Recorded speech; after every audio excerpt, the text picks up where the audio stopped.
निलिमाच्या पतीने तिला पैसे पाठवले तर ती ते पैसे परिसरातील गरीब लोकांवर खर्च करायची. सासू आणि नणंद मनाई करूनही ती गरिबांवर पैसे खर्च करायची. म्हणूनच एक दिवस सासू व नंदेने तिला खोलीत कोंडून बेदम मारहाण केली. विजेचा धक्का देऊन तिला वेड लावले आणि सुमितला फोन करून सांगितले की निलिमा तुझे पैसे सट्ट्यामध्ये हरली आहे, त्यामुळे ती वेडी झाली आहे.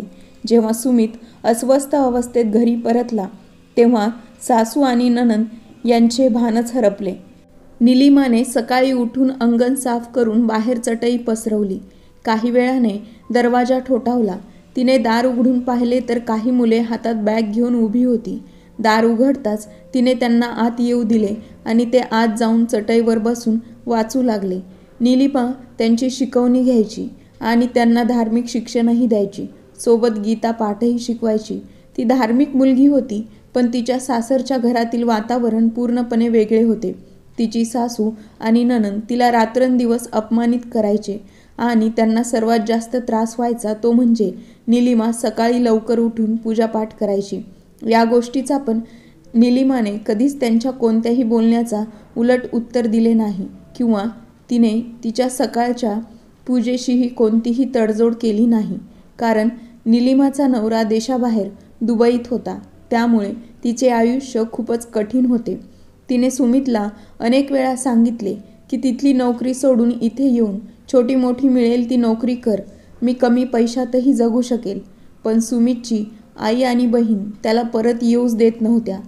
तिने त्याला परत यायला सांगितल्यामुळे तिची सासू आणि नणंद तिच्या विरोधात होत्या. शिवाय देवाने तिला लग्नाला 4 वर्ष होऊनही अद्याप मुलाचे सुख दिले नव्हते आणि तिला मूल होणार तरी कसे. सुमित लग्नानंतर अवघ्या 6 दिवसांनीच देशाबाहेर गेला आणि नंतर 2 वर्षांनी परतला आणि परत आल्यावर मेजवानीची मालिका सुरू झाली.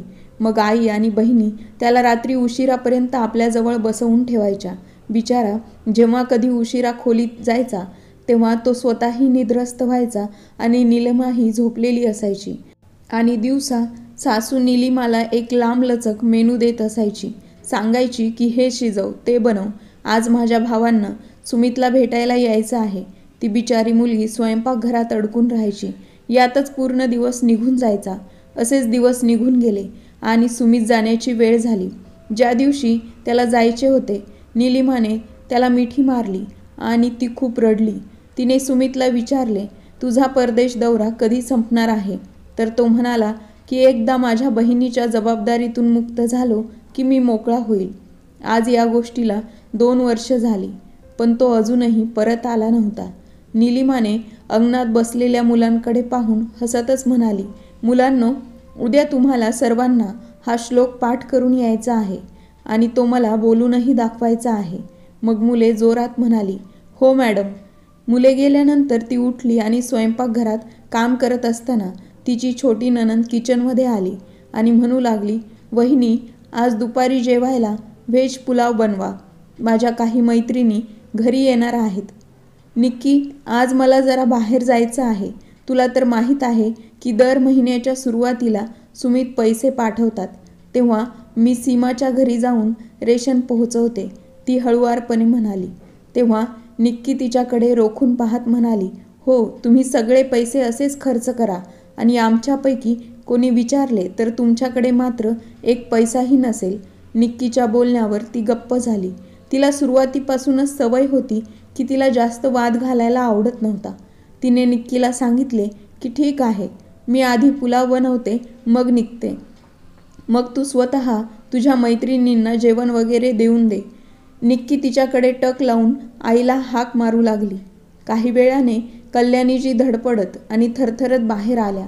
आता काय झालं, एवढं का ओरडतेस? किचनमध्ये जाता जाता कल्याणीजी यांनी विचारलं. तर निक्की म्हणाली, तुझ्या सुनेचे नखरे तर बघ. मी फक्त म्हणाले की आज माझ्या मैत्रिणी घरी येणार आहेत तर त्यांच्यासाठी खाण्यापिण्याची व्यवस्था करा, पण बघ, त्यांना रेशन पोहोचवण्यासाठी सीमाच्या इथे जायचं आहे. या संपूर्ण परिसरात कोणीही तिच्या घरी रेशन पोहोचवत नाही, पण यांना तिथे रेशन पोहोचवायला जायचं असतं. संपूर्ण परिसरात कोणी तिच्या तोंडी लागत नाही, कारण ती बाई तिच्या सासू सासऱ्यांना खाऊन गेली आहे. ज्या बाईला अपशकुनी समजून कोणी तिच्या जवळही जात नाही आणि या तिथे जाऊन तिची अपशकुनी आपल्या घरी घेऊन येतात. कल्याणीजी तिच्याकडे रागाने बघत बोलल्या की ही अगदी खरं बोलत आहे. तू तिच्या घरी जातेस म्हणूनच माझ्या घरी ही पनवती आहे. नेहमीप्रमाणे नीलिमाला त्यांच्या बोलण्याने अस्वस्थ वाटू लागले. तिला त्यांना सांगावेसे वाटले की ही पनवती तुमच्यामुळे चालली आहे. ज्या घरात देवाला पूजले जात नाही, जिथे कोणतीही पूजा केली जात नाही, त्या घराची कशी उन्नती होणार. मानसी तिची मोठी नणंद घरात येत म्हणाली, आई तू कुणाला समजावत आहेस? तुला माहीत आहे की ही गोष्ट वहिनीच्या डोक्यात शिरणार नाही. तसे तुमच्याकडे एवढे पैसे असतील तर आम्हाला द्या, आम्ही काही स्वतःसाठी घेऊ. नीलिमा शांतपणे त्यांचे बोलणे ऐकत उभी राहिली, पण तिने काहीच उत्तर दिले नाही. ती सुमितला फोन करून 4 गोष्टी वाढवून सांगायच्या की तो तिकडे टेन्शन घ्यायचा. तिने गुपचूप सगळ्यांचा नाश्ता बनवला आणि त्यानंतर पूर्ण घराची सफाई करू लागली.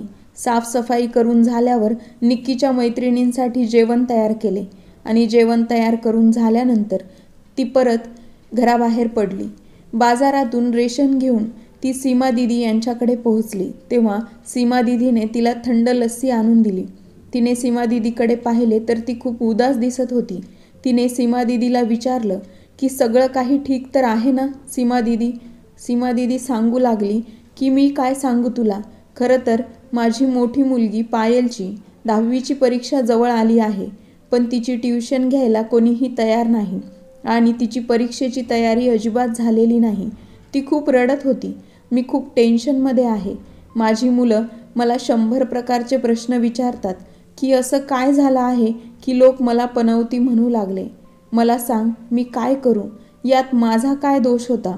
जेव्हा माझे लग्न झाले तेव्हा माझ्या सासूबाईंचे निधन झाले आणि काही दिवसातच माझ्या सासऱ्यांचे निधन झाले आणि मुलांचा जन्म झाल्यावर माझ्या नवऱ्याचा संपूर्ण व्यवसाय संपुष्टात आला आणि तो धक्का त्यांना इतका मनाला लावून घेतला की ते या जगातून निघून गेले आणि लोकांनी मला प्रसिद्ध केले की ही बाई अपशकुनी आहे.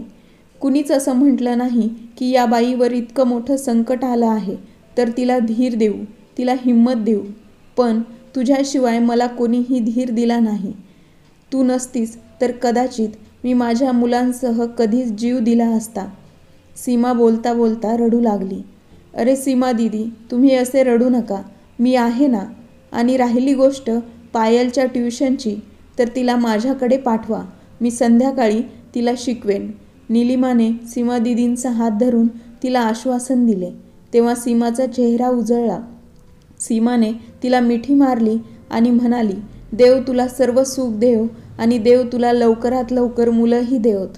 सीमाची प्रार्थना ऐकून ती किंचित हसली आणि उठून उभी राहिली.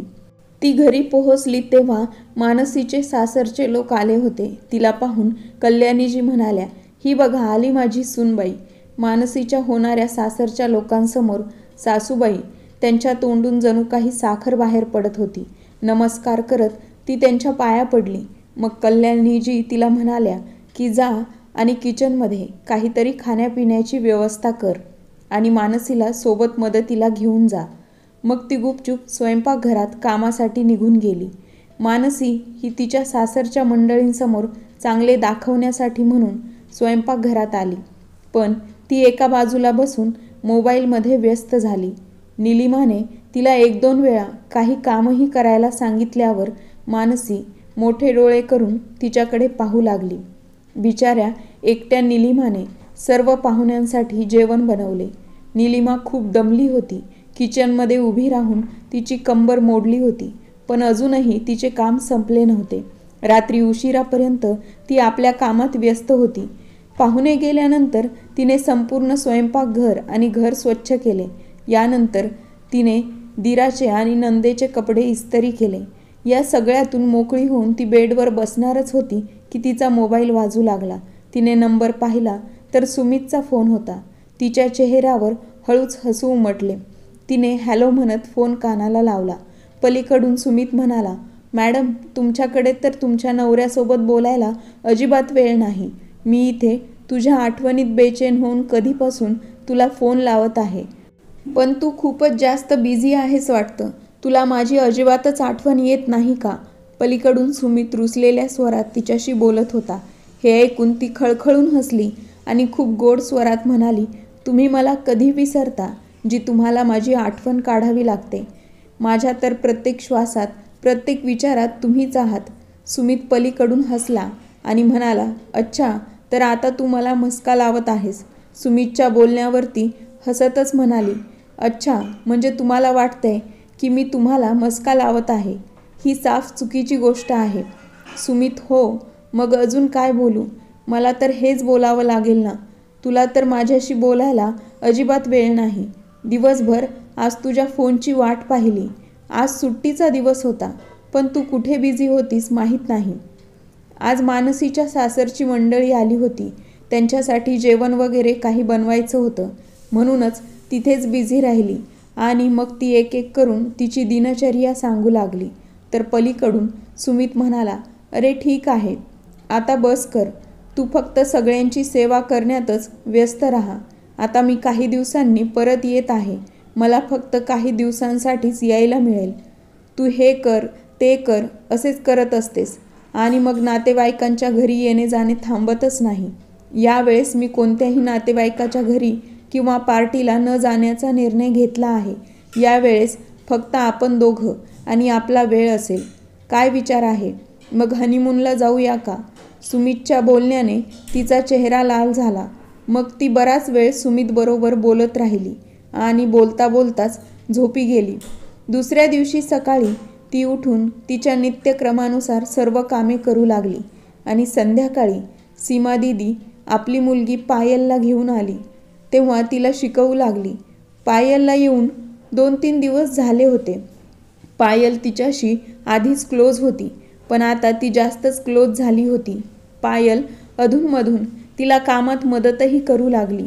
आजकाल तिचा दीर अर्पितसुद्धा खूप घरी राहू लागला होता, नाहीतर त्याला त्याच्या मित्रांकडून वेळच मिळत नव्हता. एके दिवशी नीलमला वाटले की तिची तब्येत बरी नाही, म्हणून तिने पायलला तिच्यासोबत तिच्या खोलीत यायला सांगितले, कारण तिला तिथेच पायलला शिकवता येईल. नीलमला पायलला सोबत घेऊन रूममध्ये आली आणि नुकतीच झोपली होती की तेवढ्यात अर्पित दार ठोठावत आला आणि म्हणाला, वहिनी, माझा हा शर्ट जरा प्रेस करून द्या. मला संध्याकाळी माझ्या मित्रांसोबत बाहेर जायचं आहे. नीलिमा हळूच आवाजात म्हणाली, अर्पित, तुम्ही आज मानसी किंवा निक्कीला सांगा प्रेस करायला. प्लीज, माझी तब्येत ठीक नाही. मला उभाही राहता येत नाही. अर्पितने मोठ्याने म्हणाला, हो, माझं काम करताना सगळे आजारी राहतात. तेव्हा नीलिमा पटकन म्हणाली, अर्पित, द्या तो शर्ट माझ्याकडे, मी प्रेस करून देते तुम्हाला. अर्पित शर्ट ठेवून बाहेर निघून गेला. काही वेळाने नीलिमा उठली आणि शर्ट इस्त्री करायला बाहेर जाऊ लागली. तेव्हा पायलने तिच्या हातातून शर्ट घेतला आणि म्हणाली, तुम्ही राहू द्या दीदी, मी करते. तिने प्रेमळ नजरेने पायलकडे पाहिले आणि शर्ट तिच्या हातात दिला आणि परत येऊन बेडवर पडली. काही वेळाने पायल परत आली तेव्हा तिच्या चेहऱ्यावर खूप अस्वस्थता होती. नीलिमा पायलला असे पाहताच हैराण झाली आणि तिला विचारले, काय झालं? सर्व ठीक तर आहे ना? दीदी, मला घरी जायचं आहे, मला अस्वस्थ वाटत आहे, असे म्हणत पायलने पटकन तिची बॅग उचलली आणि पटकन बाहेर निघून गेली. तिची अशी विचित्र वागणूक पाहून नीलिमाला तिची काळजी वाटू लागली, पण तिची तब्येत बरी नसल्याने तिने थोडा वेळ आराम केला आणि मग तिच्या दुखऱ्या अंगाने येऊन किचनमध्ये कामं करू लागली. त्यानंतर पुढचे 2 दिवस पायल ट्युशनसाठी आलीच नाही. तेव्हा ती खूप अस्वस्थ झाली. शिवाय 3-4 वेळा अर्पितने तिच्याबद्दल विचारले तेव्हा तिला धक्काच बसला. संध्याकाळी नीलिमा परत सीमा दीदींच्या घरी पोहोचली आणि तिने पायलला विचारलं, तुला काय प्रॉब्लेम आहे? तुला परीक्षेची तयारी करायची नाही का, जे तू इतक्या सुट्ट्या घेत आहेस? आता कुठे तुला क्लासला येऊन 4 दिवस झाले होते आणि आत्तापासून इतक्या सुट्ट्या मला ट्युशनला घेतलेल्या अजिबात सहन होत नाहीत. नीलिमा तिला प्रेमळ स्वरात ओरडली. तर पायल खाली मान घालून गुपचूप उभी राहिली. तेव्हा सीमा म्हणाली, सॉरी, माफ कर नीलिमा, मी पायलला तुझ्याकडे ट्युशनला पाठवू शकत नाही. मी दुसरीकडे ट्युशन पाहिली आहे, ती तिकडे जाऊ शकेल. सीमा तिची नजर चोरत निलिमाला सांगत होती. तेव्हा निलिमाने सीमाला विचारले, तुम्ही लोक मला सांगणार आहात का काय झालं आहे ते? निलिमाने विचारताच पायल रडायला लागली आणि मग तिने सांगितले की अर्पितने त्या दिवशी तिच्यासोबत जबरदस्ती करण्याचा प्रयत्न केला आणि बहाण्याने तिला स्पर्श करत होता. त्यामुळे ती खूप घाबरली. ही गोष्ट ऐकून जणू निलिमाच्या पायाखालची जमीनच सरकली. ती तिथून तावातावाने घरी पोहोचली तर सगळे लोक तिथेच बसले होते आणि अर्पित पण तिथेच बेडवर बसून चहा पीत होता. निलिमाला पाहताच तिची सासू तिच्यावर मोठ्याने ओरडली, कुठे गेली होतीस कधीपासून? आवाज देऊन देऊन माझा गळा दाटून आला. तुला सांगून जाता येत नाही का? ती सरळ अर्पित जवळ जाऊन उभी राहिली आणि जोरात त्याच्या चेहऱ्यावर चापट मारली. हे पाहताच कल्याणीजी मोठ्याने ओरडल्या, तुझी हिंमत कशी झाली माझ्या मुलावर हात उगारण्याची? असं काय केलं त्याने? निलिमाने अर्पितकडे रागाने बघितले आणि म्हणाली, तुमच्याच मुलाला विचारा त्याने काय केलं आहे. याने सीमा दीदीच्या मुलीसोबत गैरवर्तन केले. तेव्हाच मानसी रागाने तिच्याकडे आली आणि तिला पकडून स्वतःकडे ओढले आणि म्हणाली, अच्छा, तर तू आता अनोळखी लोकांमुळे आपल्याच लोकांवर संशय घेशील. तेव्हा कल्याणीजी म्हणाल्या, अरे ही आपल्याला तिचे मानतेच कुठे? निलिमा म्हणू लागली, मला चांगलंच माहीत आहे तुमचा मुलगा कसा आहे ते. आता मी ही गोष्ट सुमितला सांगेन, तेच त्यांची चांगली खबर घेतील. ती अर्पितकडे बघत म्हणाली. तेव्हा सगळे एकमेकांकडे पाहू लागले. मग काही न बोलता ती तिच्या खोलीत आली आणि डोकं धरून बसली. थोड्याच वेळात ते चौघेही आत आले आणि त्यांनी खोलीचा दरवाजा बंद केला. त्यानंतर त्या चौघांनी तिला इतकी मारहाण केली की ती जागेवरच बेशुद्ध झाली आणि जेव्हा ती शुद्धीवर आली तेव्हा तिच्याजवळ एक डॉक्टर उभा होता. डॉक्टरांनी तिला विजेचे शॉक देण्यास सुरुवात केली. तिच्या किंकाळ्यांनी संपूर्ण घर हादरले आणि आजूबाजूचे लोकही घराबाहेर येऊन भुवया उंचावत एकमेकांना या किंचाळण्याचे आणि रडण्याचे कारण विचारू लागले. मग असेच तिला 3 दिवस विजेचे झटके देण्यात आले, ज्यामुळे तिचा मेंदू बंद पडू लागला आणि तिला विचित्र झटके येऊ लागले, ज्यामुळे ती हसली तर हसतच राहायची आणि रडली तर रडतच राहायची. पण हा झटका काही क्षण टिकायचा आणि मग ती नॉर्मल व्हायची. नंदेने तिचा मोबाईलही हिसकावून घेतला होता, त्यामुळे ती सुमितला काही सांगूही शकत नव्हती. पण या लोकांनी तिचा आणि तिच्या वेडेपणाचा व्हिडिओ बनवला आणि सुमितला पाठवला आणि त्याला सांगितले की तुझी बायको वेडी झाली आहे. तू जे काही पैसे तिला पाठवले होते ती त्या पैशांनी जुगार खेळायची आणि जास्तीच्या लोभापोटी ती ते सर्व पैसे जुगारात हरली. त्यांनी सुमितला अजून बऱ्याच गोष्टी मीठ मिरची घालून सांगितल्या आणि तिकडे तो फक्त ऐकतच होता. त्याला काहीच समजत नव्हते की हे सगळं काय झालं आणि निलिमाला त्याच्याकडून मोबाईल घेऊन सुमितला तिची अवस्था सांगण्याची हिंमतही होत नव्हती. ती दिवसभर खोलीत बसून राहायला लागली आणि ती पूर्ण दिवस फक्त देवाकडे न्याय मागायची. देवानेही तिची प्रार्थना ऐकली. त्या दिवशी निलिमा घरात एकटीच होती जेव्हा सीमा दीदी तिला भेटायला घरी आली. सीमा दीदी तिची अवस्था पाहून रडू लागली आणि म्हणाली, निलिमा, तुला अचानक असं काय झालं आहे? तेव्हा निलिमाने रडून सीमाला सर्व काही सांगितले. दीदी प्लीज माझ्या पतीला माझ्या स्थितीबद्दल सांगा, अन्यथा हे लोक मला ठार मारतील. तेव्हा सीमा म्हणाली, तू मला नंबर दे त्यांचा. निलिमाला आधीपासून सगळ्यांचे नंबर तिच्या डायरीत लिहून ठेवण्याची सवय होती. तिने पटकन डायरी काढली आणि नंबर काढून सीमाला दिला आणि सीमाने ही आपली बहीण असल्याचे कर्तव्य पार पाडले. तिने सुमितला लगेचच फोन केला आणि म्हणाली की सुमित, हे लोक तुझ्या बायकोला कोणत्या गुन्ह्याची शिक्षा देत आहेत माहीत नाही. तू लवकर परत ये, नाहीतर हे लोक तुझ्या बायकोचा जीव घेतील. असे म्हणत सीमाने त्याला पूर्ण घडलेली सत्य घटना सांगितली. अर्पितने पायलसोबत जबरदस्ती केली यावरून निलिमाने अर्पितला कानाखाली वाजवली आणि तुझे नाव घेऊन त्याला धमकावले. तेव्हा या लोकांनी वेड लावण्यासाठी तिला विजेचा झटका दिला. हे ऐकून अर्पितने 2 दिवसातच त्याचे तिकीट काढले आणि घरी पोहोचला. तेव्हा ते चौघे पिझ्झा पार्टी करत होते आणि मोठ्याने गाणेही लावले होते. सुमितला आलेलं बघून त्यांच्या चेहऱ्यावरचा रंगच उडाला. त्यांच्या पायाखालची जमीनच सरकली. त्याने त्यांच्याकडे रागाने पाहिले आणि त्याच्या खोलीकडे जायला निघाला. निलिमाने दाराकडे नजर टाकली तेव्हा समोर अर्पितला पाहून तिला धक्काच बसला. सुमित खाली गुडघ्यांवर तिच्या जवळ खाली बसला आणि तिच्यासमोर दोन्ही हात जोडले. तर निलिमाने त्याचा हात हातात घेऊन त्यावर डोके ठेवून ती जोरजोरात रडू लागली. सुमितने तिला एकदाही रडण्यापासून थांबवले नाही, कारण तिच्या आतील सर्व दुःखे बाहेर यावे अशी त्याची इच्छा होती, जेणेकरून तिला आराम वाटेल. काही वेळाने तिने मान वर केली तेव्हा सुमितने तिच्या कपाळाचे प्रेमाने चुंबन घेतले आणि तिला उचलून बेडवर बसवले. तुला आता रडायची अजिबात गरज नाही. आता मी आलोय ना, मी सर्व काही ठीक करेन.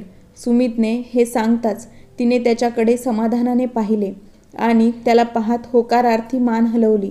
मग काही वेळाने त्याने तिचा हात धरून तिला बाहेर आणले. तेव्हा चौघेही आपापसात बोलताना त्याला दिसले. त्यांना येताना पाहून ते पटकन ताठ होऊन बसले. कल्याणीजी यांनी त्याला विचारले, एवढ्या दिवसांनी तू परत आलास आणि तुला तुझ्या आईलाही भेटावंसं वाटलं नाही? कल्याणीजी यांनी विचारल्यावर तो हसला आणि म्हणाला, हो, मला पाहून तुम्हाला धक्काच बसला होता ना, म्हणून मी विचार केला की जोपर्यंत तुम्ही तुमच्या धक्क्यातून बाहेर येत नाही तोपर्यंत मी जाऊन माझ्या पत्नीला भेटून येतो. त्याने मारलेले टोमणे ऐकून चौघेही एकमेकांकडे पाहू लागले. तसे तू येताच तुझ्या बायकोने तुझे आमच्या विरोधात कान भरले असणार. ही आहेच अशी घरात भांडणं लावणारी. मी तुला सांगितलं होतं ना की हिला वेडेपणाचे झटके येतात आणि खूप जास्तच येतात, त्यामुळे शक्यतो तिच्यापासून लांबच राहा. कल्याणीजी आवाजात म्हणाल्या तेव्हा सुमित त्यांना म्हणाला की निलिमा, मला येथे राहून वेडेपणाचे झटके येतात, म्हणूनच मी माझ्या पत्नीसोबत वेगळ्या घरात राहण्याचा निर्णय घेतला आहे. कारण डॉक्टरांनी मला तसा सल्ला दिला आहे की कुटुंबाची सेवा केल्यानंतरच तिची ही अवस्था झाली आहे. म्हणून मी तिला वेगळे घेऊन जाऊन तिच्यासोबत राहण्याचा विचार केला आहे. कदाचित त्याने तिचे वेडेपण संपेल. सुमितच्या बोलण्यावर ते सगळे एकमेकांकडे पाहू लागले.